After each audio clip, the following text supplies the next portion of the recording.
예, 우리 사사기서를 이제 살펴보고 있는데 이 사사기가 이제 오늘 19장에 이제 들어가게 됩니다.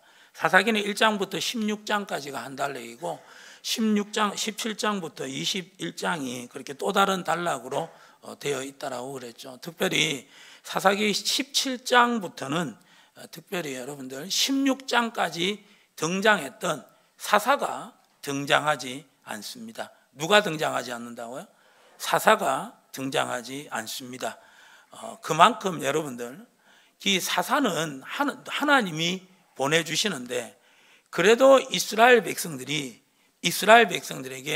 긍휼을 베풀어 주시는 거예요. 그러니까 사사기의 그 16장까지의 사이틀은 이스라엘 백성들이 고난을 당하게 되고 그 가운데 부르짖으면 하나님께서 누구를 보내주시는 거예요? 사사를 보내줘서 도와주시고, 사사가 오면 평안의 시대가 오지만 곧 여러분들 이스라엘 백성들이 하나님의 은혜를 잊어버리고 죄악 가운데 타락하게 되고, 그 가운데 또 하나님께서 또 이스라엘 백성들을 또 이방인의 손에 붙이는 가운데 이스라엘 백성들이 고난을 당하고 부르짖게 되고, 그럼 누구를 보내주시는 거예요? 사사를 보내주시는 거예요. 계속적인 이런 사이클이 돌아가게 되는데 17장부터는 그런 사이클이 없다라는 거예요. 사사가 없다라는 거예요. 왜냐하면은 바로 여러분들 오늘 19장 1절의 말씀 때문인 것이죠. 자, 사사기 19장 1절 우리 다 같이 한번 읽어봅니다. 시작. 이스라엘 왕이 없을 그때에 에브라임 산지 구석에 거류하는 어떤 레위 사람이 유다 베들레헴에서 첩을 맞이하였더니, 자, 이스라엘에 뭐가 없다고요, 여러분들? 왕이 없다라는 거예요. 물론 사람 왕은 없었지만 누구는 계셨어요, 여러분들? 하나님은 이스라엘 백성들과 함께 하실 때 무엇으로 계셨다고요, 여러분들? 왕으로 계셨다라는 거예요. 자, 왕이 여러분들 하는 일이 뭘까요? 왕이 하는 일,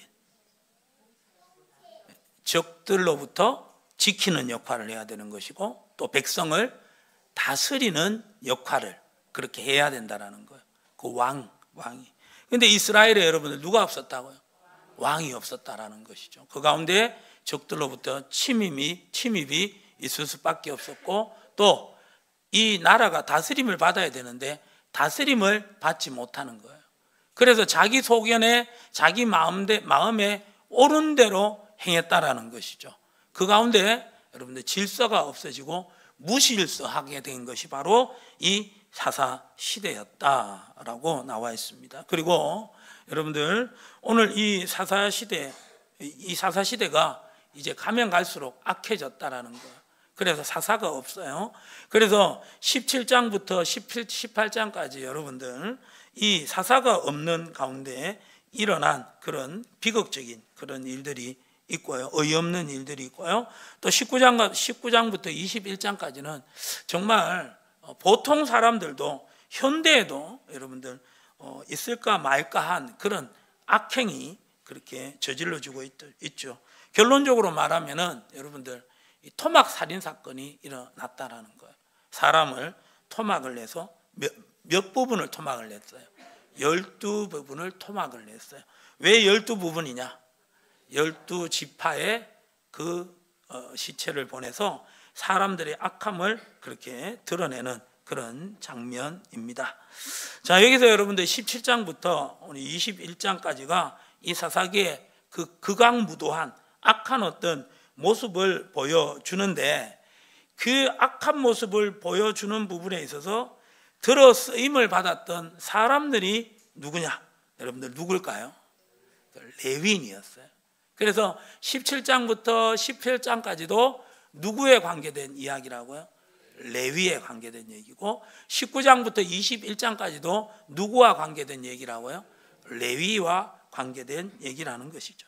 레위의 역할이 뭐냐 하면은 하나님을 섬기고 하나님을 기쁘게 하고 하나님을 대변하는 그런 역할을 해야 되는데, 이 당시 레위인은 그 역할을 하지 못했다라는 것이죠. 그 역할을 하지 못했어요. 그래서 17장부터 18장까지는 레위가 여러분들 이 이스라엘 백성들의 레위인이 돼야 되는데 한 가정의 레위인으로 전락해버리는 그런 일이 벌어졌다라는 것이죠. 그리고 그 레위인은 결국 어떤 지파의 레위인이 되는 것을 기뻐하면서 그렇게 간 것이 아니라 돈을 보고 한 가정의 레위인에서 한 지파의 레위인으로 옮겨갔다라는 것이죠. 그러니까 레위가 말씀을 쫓아간 것이 아니라 무엇을 쫓아갔다고요? 돈을 쫓아간 그런 모습이라는 거예요.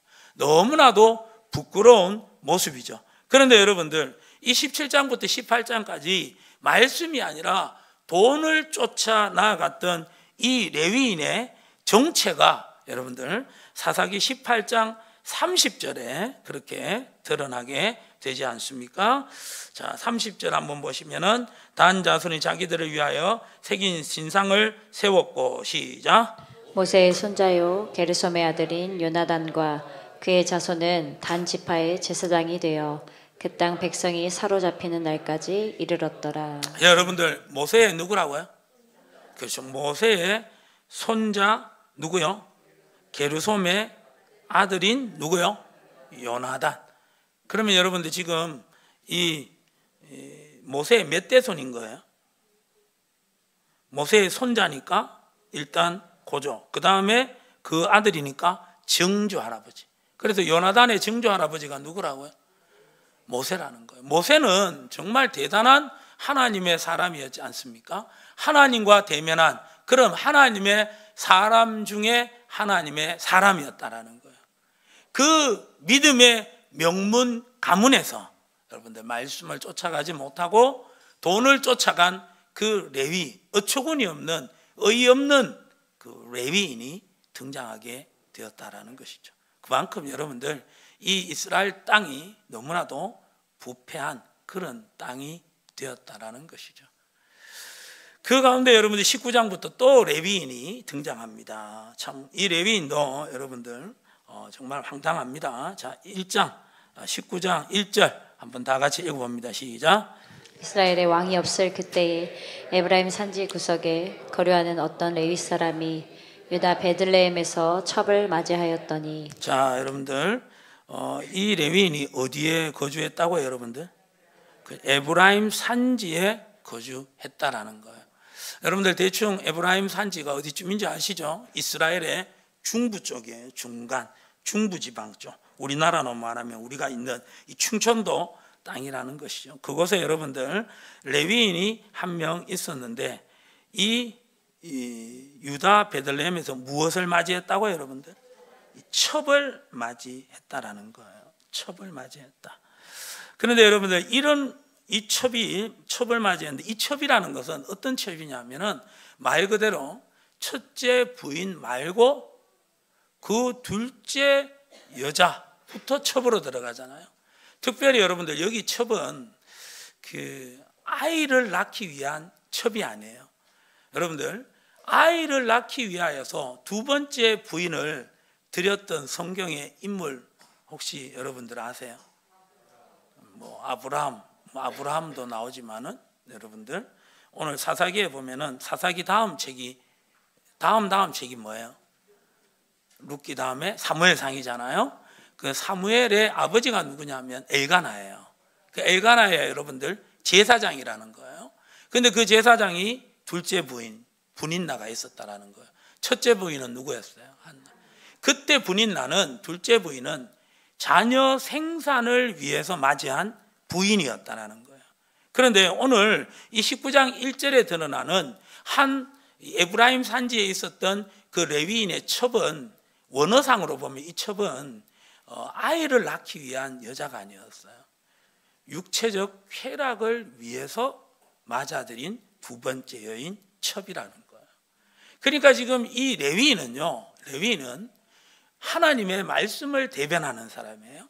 하나님을 섬겨야 되는 사람이고 하나님을 기쁘시게 해야 되는 그런 사람인데 이 레위인은 여러분들 누구를 지금 기쁘게 하고 있다는 거예요? 자신을 기쁘게 하고 있는 레위인이었다라는 거예요. 그래서 여러분들 육체적 어떤 쾌락을 위해서 이 첩을 그렇게 두고 있는 그런 사람. 참 굉장히 어떻게 보면은 어이없는 그런 레위인이라는 거예요. 그래서 여러분 오늘 이 사사기 17장과 18장에는 결국 여러분들 이 가정의 제사장 그리고 단지파의 제사장이 되었던, 말씀을 떠나서 돈을 쫓아갔던 제사장의 이름이 마지막에 등장하죠. 그런데 19장은 등장합니까? 안 등장해요? 등장하지 않습니다. 이유가 바로 뭐냐? 그때 레위인들이 다 이런 모양이었다라는 거예요. 뭔가 좀 특별한 사람이라면 어떻게 됩니까?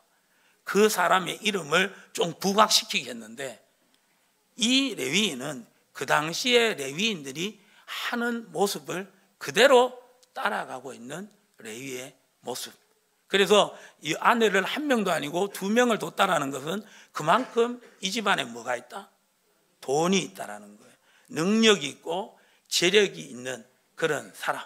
또 여러분들, 하나님을 사랑하고 섬기는 것이 아니라 누구를 위하여서 살았던 사람? 자기 자신을 위해서 살았던 그런 사람이었다라는 것이죠. 그래서 유다 베들레헴에서 무엇을 맞이했다고요? 첩을 맞이하였다라는 거예요. 자, 이전에 보시면은 그 첩이 또 어떤 첩이냐? 그 첩이 뭐 했다고요, 여러분? 행음했다라는 거예요. 행음했다라는 것은 오늘날로 말하면 불륜을 저지른 거예요. 그러니까 레위인 자기 남편을 버리고 다른 남자를 여러분들 맞아들였던 그런 여인이었다라는 거예요. 그런데 왜 행음했느냐? 행음한 이유가 여러분들 여기에는 나오지 않지만 원문상으로 살펴보면은 남편이 이 첩을 만족시키지 못했다라는 거예요.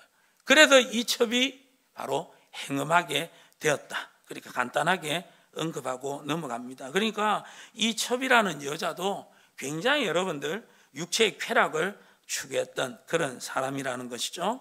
행음하고 남편을 떠나 이제 어디로 갔다고요? 유다 베들레헴 그의 아버지의 집에 돌아가서 거기서 몇 달 동안 지냈다고요? 넉 달을 여러분들 지냈다는 거예요. 넉 달. 자, 여러분들 오랜 시간을 지냈습니다. 그 가운데 3절에 보시면은 그의 남편이 그 여자에게 어떻게 했다고요? 다정하게 말하고 그를 어떻게 데려오고자 하여. 남편이 그 여자에게 다정하게 말했다. 이런 말 보면 남편이 여자에게 뭔가 그죠? 잘못한 게 있다라는 거예요. 다정하게 말하고 그를 데려오고자 하여 하인 한 명과 나귀 몇 마리? 2마리를 데리고 그에게로, 그 여자에게 갑니다. 그러니까 에브라임에 있는 이 레위인이 지금 어디로 가는 거예요? 그렇죠. 에브라임 밑에 있는 유다 땅에, 그것도 무슨 땅? 베들레헴. 베들레헴은 누가 태어난 땅? 예수님이 태어난 땅. 그런 곳에 여러분들 이 첩을 맞이하려 그렇게 가는 거예요. 자, 여자가 그 다음에 여러분들 3절 중반절에 보면은 여자가 그를 인도하여 어디에 들어갔다? 자, 그 여자의 아버지가 그를 보고 어떻게 했다고요? 기뻐했다라는 거예요. 여러분들 물론 이 에브라임 지파와 유다 지파가 차지하고 있는 땅이 붙어 있는 땅이긴 하지만 그 당시에는 오늘과 같은 이 교통수단이 발달되지 않았기 때문에 뭔가 집을 한번 떠났다, 그리고 지파가 옮겨졌다, 먼 지역으로 갔다 그러면 만날 어떤 기회가 잘 없다라는 거예요. 그러는 가운데 그 장인이 어떻게 되었느냐? 너무너무 기뻐했다라는 거예요. 그래서 4절의 말씀에 보시면은, 자, 4절 다 같이 읽어봅니다. 시작. 그가 곧 그 여자의 아버지가 그를 머물게 하매 그가 3일 동안 그와 함께 머물며 먹고 마시며 거기서 유숙하다가. 그렇죠. 여러분들 그의 장인이 그의 아버지가 이렇게 그를 머물게 했는데 며칠 동안? 3일 동안 먹고 마셨다라는 거예요. 여러분들 여기서 3일이라는 것은 이게 이 유대인들의 기본이에요. 유대인들이 자기의 집에 손님이 왔을 때 기본적으로 며칠? 3일 동안 묻지도 않아요. 따지지도 않아요. 정말 손님이 왔을 때는 묻지도 않고 따지지도 않고 며칠 동안? 3일 동안 먹고 마셨다라는 거예요. 그래서 여러분들 결국은 5절의 말씀처럼 몇째 날? 넷째 날 아침에 일찍 일어나 떠나가자 하며, 그 말은 바로 뭐냐 하면은 넷째 날이 되어서야 이 에브라임 산지에 레위인이 그의 장인에게 온 이유를 이야기하고 이제 어떻게 되는 거예요? 떠나려고 했다라는 거예요. 자, 떠나려고 했는데 이때 여러분들 이 레위의 장인이 어떻게 했을까요, 여러분들? 아침 일찍 가려고 하는데 떡을 조금 먹고 그대의 기력을 돋운 후에 그대의 길을 가라 하니라. 또 먹고 마시는 거예요. 자, 그 다음에 여러분들 그렇게 하다가 자, 여러분들 6절의 말씀에 보시면 결국은 그렇게 먹다가 결국 아침이 시작돼서 이제 언제까지 먹고 마셨다라는 거예요. 그렇죠. 밤까지 유숙해서 그대의 마음을 즐겁게 하라. 이러니까 저녁까지 그렇게 했는데 그러다 보니까 갈 타이밍을 놓쳤어. 그래서 어떻게 하는 거야? 다시 또 유숙하게 됐다는 거야. 그러는 가운데 여러분들 이제 8절의 말씀처럼 다섯째 날 아침에 어떻게 해요? 일찍이 떠나고자 하는데 또 어떻게 되었을까요? 그렇죠. 또 먹고 마셔라. 그러는 가운데 또 이 레위인이 받아들이고 그의 장인과 함께 먹고 마셨어요. 그러는 가운데 장인이 무슨 말을 했을까요, 여러분들? 자, 9절의 말씀에 보면은 그 사람이 첩과 하인과 더불어 일어나 떠나고자 하며 그때 장인 곧 그 여자의 아버지가 어떻게 했다고요? 이제 날이 저물어 가니 청하 이 밤들 뭐하라? 자, 그랬을 때 여러분들 10절 그 사람이 다시 밤을 지내고자 하지 어떻게 했다고요? 아니했다라는 거예요. 아니했다. 작정하고 이제 무조건 가야 되겠다. 심지어 여러분들 아침에 먹고 마시다 보니까 시간이 결국 언제까지 먹고 마셨다고요? 날이 어둑어둑해지는 그 순간까지 먹고 마시는 가운데 이제는 어떻게 해야 되겠다? 가야 되겠다. 그리고 이제 출발을 했다라는 거예요. 자, 여기까지 여러분들 어떤 일련의 어떤 내용들을 쭉 보게 되었는데 재미있으셨어요? 자, 여러분들 지금 1절부터 10절까지 오는 가운데 뭔가 하나가 좀 빠졌다라는 생각을 한번 해보지 않으십니까, 여러분? 뭔가 생각이 나는 게 없어요. 과연 1절부터 10절까지의 쭉 내용을 읽어본다. 레위인이 어쨌든 뭐 둘째 부인이었던 아내로 그 유대에 사는 유대 땅 베들레헴에 사는 그 여인을 두 번째 아내로 맞아들였다. 그리고 그 아내가 남편이 뭔가 잘못하는 가운데 그 여자가 행음하고 다른 남자와 행음하고 그 다음에 그 레위인을 떠나서 다시 고향 땅에 갔다. 그리고 몇 달을 있었다고요? 넉 달. 그러는 가운데 레위인이 넉 달을 지난 후에 그의 그 첩을 데리러 그 유다 베들레헴 땅에 갔다. 그리고 장인을 만났다. 장인이 기쁘게 영접했다. 그리고 3일 동안 먹고 마셨다. 4일째도 먹고 마셨다. 그러는 가운데 떠나고자 하니까 너무 늦었으니까 내일 가라. 그러는 가운데 다섯째 날 일어나서 장인이 또 권유해서 또 먹고 마셨다. 그 가운데 이제는 가야 되겠다. 그리고 출발한다는 거예요.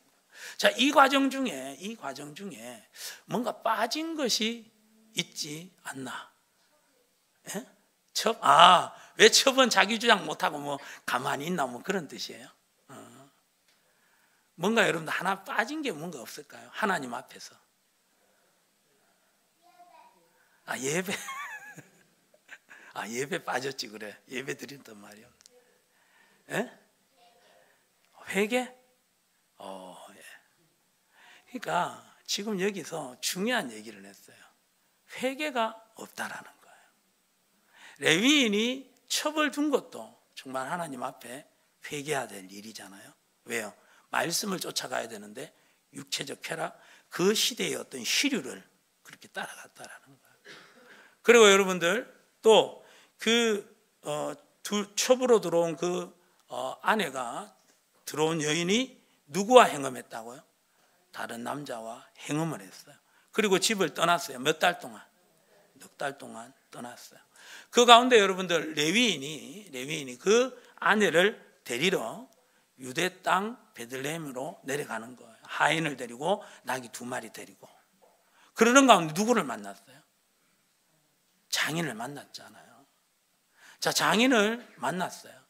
그럼 여러분들 장인이 그 사위인 레위인에게 뭐라고 해야 될까요, 여러분들? 일단은 사과를 해야 될 것 같아요. 행음하고 왔기 때문에. 그런 부분에 있어서 사과가 없다라는 거죠. 근데 그 레위인도 그래요. 3절 말씀에 보면은 그의 남편이 레위인이잖아요. 그 여자에게 어떻게 했다고요? 다정하게 말을 했다라는 거예요. 다정하게 말을 해야 될까요? 그 여인의 여러분들 죄를 뭐 해야 되는 거예요? 지적을 해줘야 되는 거예요. 죄를 가르쳐 줘야 되는 거예요. 남편을 떠나는 것은, 그것도 행음에서 남편을 떠났다, 그것은 하나님 앞에 죄라고 지적을 해야 되는 거예요. 지적을 하고 그 죄에 대해서 여러분들, 이 여인은 분명한 회개가 있어야 된다는 것이죠. 그런데 여러분들, 장인도 그렇고 이 여인도 그렇고 뭔가 잘못한 부분에 있어서 자각이 없다라는 거예요. 깨달음이 없다라는 거예요. 그냥 장인은 그 레위인 사위가 왔으니까, 야, 정말 오래간만에 왔다, 너무 반갑다, 그러면서 맞아들여가지고 3일 동안 먹고 마시는 거예요. 그리고 이 장인은 이 사위가 간다고 하니까 그 아쉬움 가운데 그 사위를 또 붙들었다라는 거예요. 사위를 만났을 때 먹고 마시는 것이 아니라 자기 딸의 어떤 잘못을 깨닫고 아버지로서 책임감을 가지고 잘못을 고백해야 된다는 것이죠. 그런데 그 잘못에 대한 고백이 전혀 없고요. 그리고 여러분들, 여인도 자기의 어떤 잘못한 부분, 죄책감 부분에 있어서 전혀 죄책감이 없었다라는 것이죠. 이런 여러분들 모습이었어요. 이런 모습. 그리고 이 레위인도 마찬가지예요. 만나자마자 다정하게 말할 것이 아니라 좀 전에 말씀드린 것처럼 죄를 지적을 해야 되는데, 잘못했다라고 죄를 깨닫게 해줘야 되는데 그걸 못하는 거예요. 장인한테도 마찬가지고 그 아내한테도 마찬가지고 잘못한 걸 지적하지 못했다라는 거예요. 할 말을 여러분들 못하고 있는 바로 레위인의 모습이라는 거예요. 이 부분에 있어서 우리가 여러분들 전혀 이 말씀을 들을 때 이 죄에 대한 어떤 지적과 책망과 교훈과 그로 인한 깨달음을 통한 이 회개의 어떤 모습, 이런 것들이 여러분들 눈에 들어오지 않고 있다면, 여러분들 지금 우리의 여러분들 영적인 상태 부분에 있어 가지고도 이 레위인이 이런 죄를 저지름에도 불구하고 이 레위인이 이름이 등장하지 않을 정도로 그 당시에 많은 사람들이 죄악의 여러분들 그 물결에 푹 젖어 있다라는 거예요. 동일하게 우리도 이 성경을 보면서 회개라는 부분이 전혀 생각나지 않는다라는 거예요. 죄악된 부분에 있어서 지적해야 되는데 그게 보이지 않는다라는 거예요. 그러면 지금 우리들도 여러분들, 지금 우리 주위에 있는 죄 부분에 있어서, 아니 지금 우리가 이 모양 저 모양으로 사람들에게 드러나지 않지만은 우리가 짓고 있는 이 죄 부분에 있어서 우리조차도 지금 여러분들 죄에 둔감한 모습이라는 거예요. 민감하지 못한 모습이라는 거예요. 그 죄에 대해서 아파하고 그 죄에 대해서 힘들어하는 모습이 없다라는 거예요. 지금 여러분들 우리의 영적인 상태가 심각하다라는 것을 지금 보여주고 있다라는 것이죠. 그렇게 심각한데도 불구하고 그 심각한 부분에 있어서 찔림도 받지 못하고 있다라는 것이죠. 우리의 영적인 상태가 지금 이 상태라는 거예요. 그래서 지금 우리가 여러분들 알게 모르게 사회 여러분들, 지금 사회 가운데 흐르고 있는 죄악된 물결에 여러분들 우리가 얼마나 깊이 여러분들 젖어들어 있고, 그 가운데 이게 죄인지 이게 여러분들 악인지 선인지 여러분들 옳은 것인지 구분을 못하고 지금 우리가 살아가고 있는 모습이라는 것이죠.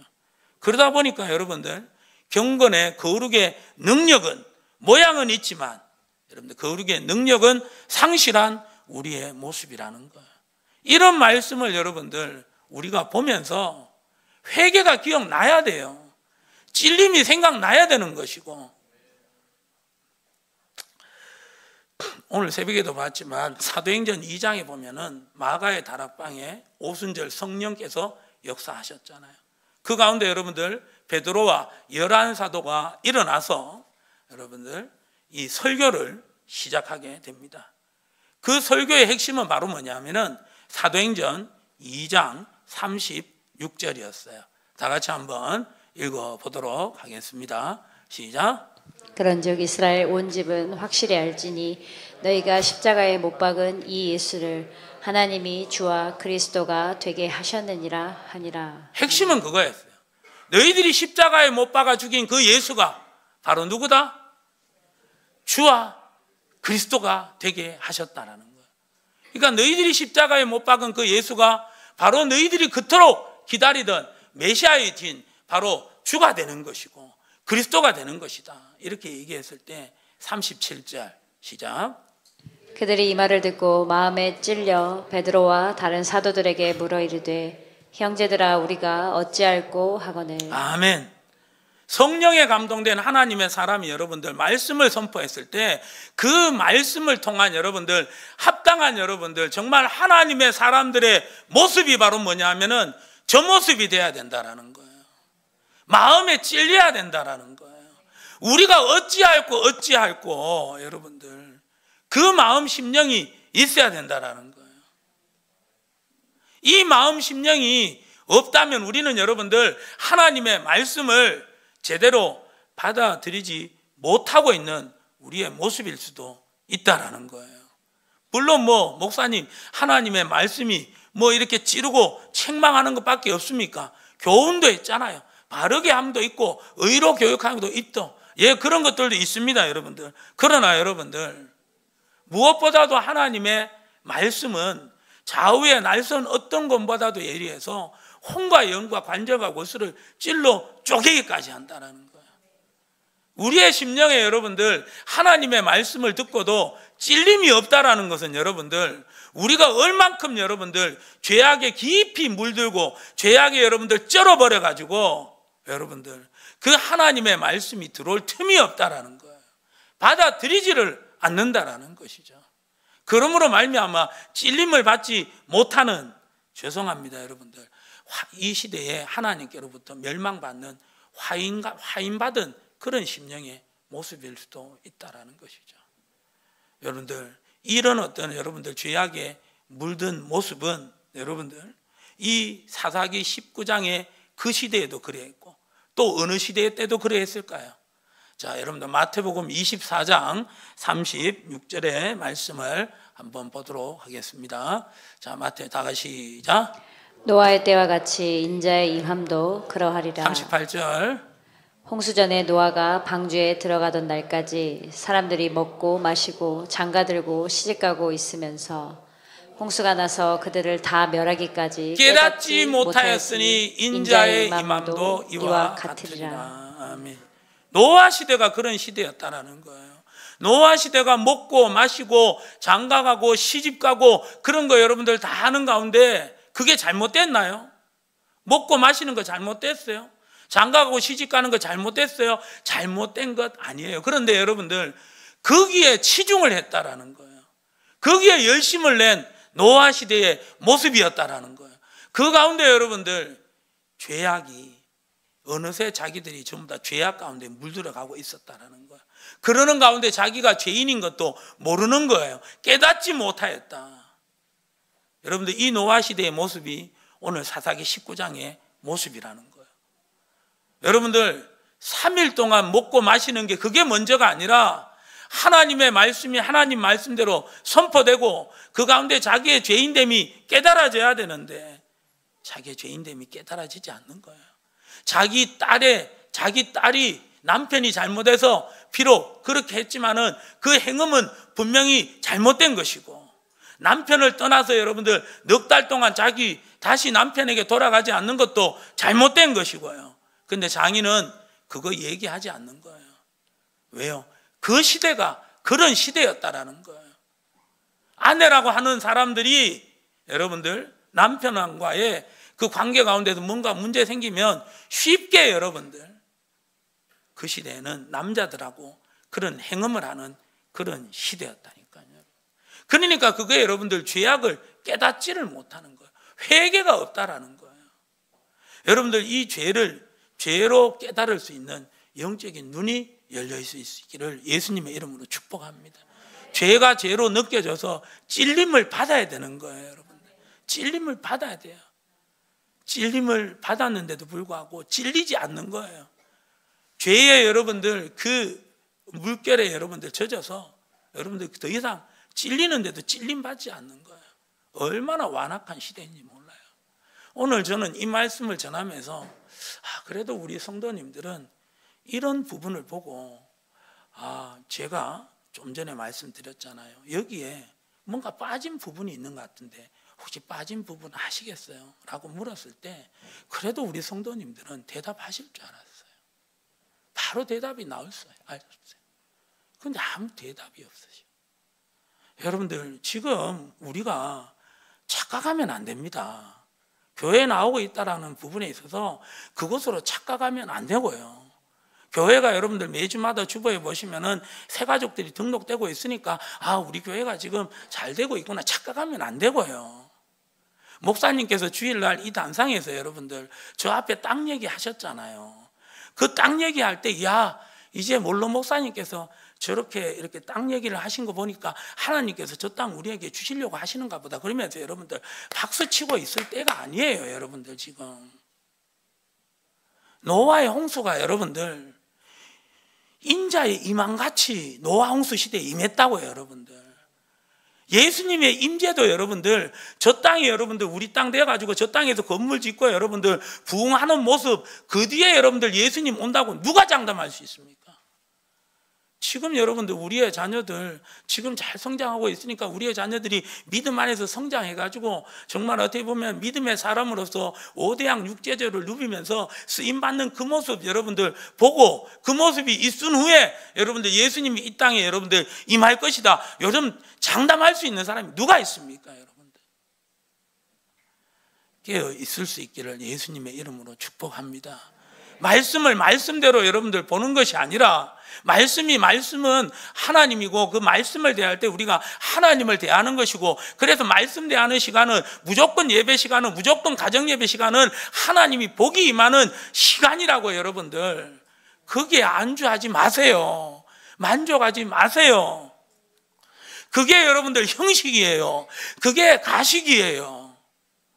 결국은 내가 레위인이고 내가 여러분들 이렇게 기도를 하고 있고 기도 통장에 여러분들 이 100일 동안 기도하는 부분에 있어서 분명히 100일이면 기본적으로 여러분들 얼마예요?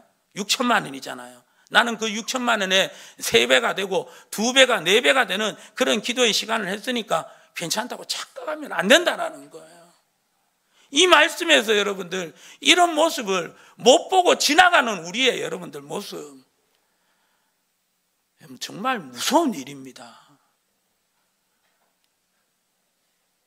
여러분들 정말 작은 죄악이라도 여러분들 심상이 넘어가지 않기를 예수님의 이름으로 축복합니다. 아무리 작은 죄가 그냥 여러분들 죄가 아닌 것처럼 그냥 넘어가니까 다른 사람들도 그렇게 하니까 넘어가니까 그건 여러분들 지금 죄악에 깊이 물들어 있다라는 증거예요. 깊이 빠져 있다라는 증거예요. 정말 여러분들 죄에 민감한 사람은 하나님의 사람은 여러분들 그걸 죄로 여기면서 찔림을 받는다라고요. 이 말씀은 여러분들 그냥 이 시대의 말로 그냥 여러분들 우리에게 오늘 이 말씀을 통해서 나에게 어떤 은혜를 주실까 복 주실까 그렇게 볼 수도 있지만 진짜 복과 은혜는 바로 뭡니까? 그 말씀을 통해서 깨달음이 있는 거예요. 깨우침이 있어야 되는 거예요. 찔림 받아야 되는 거예요. 내 안에 나도 모르는 그 여러분들 어둠을 죄악들을 깨닫고 찔림을 받는 거 그래서 돌이키는 거 회개하는 거 그게 진짜 복이라는 거예요. 그런 여러분들 복을 그런 은혜를 받을 수 있기를 예수님의 이름으로 축복합니다. 레위인이 여러분들 똑바로 못 쓰는 가운데 하나님의 말씀은 사라져 버렸잖아요. 여러분들 죄악이 여러분들 물들어 버렸잖아요. 동일하게 마찬가지예요. 우리도 이 시대를 살아가는 영적인 제사장이라는 거예요. 왕 같은 제사장이라고 하시잖아요. 여러분들 왕 같은 제사장이에요. 우리가 여러분들 제사장과 이 레위와 같은 이 시대에 여러분들 이 어두움, 죄악으로 어두운 이 세상에서 빛의 역할을 해야 된다는 거예요. 지금 우리가 모여있는 이 가운데서도 여러분들, 어두움이라면 도대체 어디 가서 여러분들 빛을 발할 수가 있겠습니까? 여러분들 더욱더 깨어있을 수 있기를 예수님의 이름으로 축복합니다. 그래서 여러분들 오늘 같이 찬양 드리면서 우리의 여러분들 죄악을 여러분들 깨닫고 회개하는 시간이 될 수 있기를 예수님의 이름으로 축복합니다.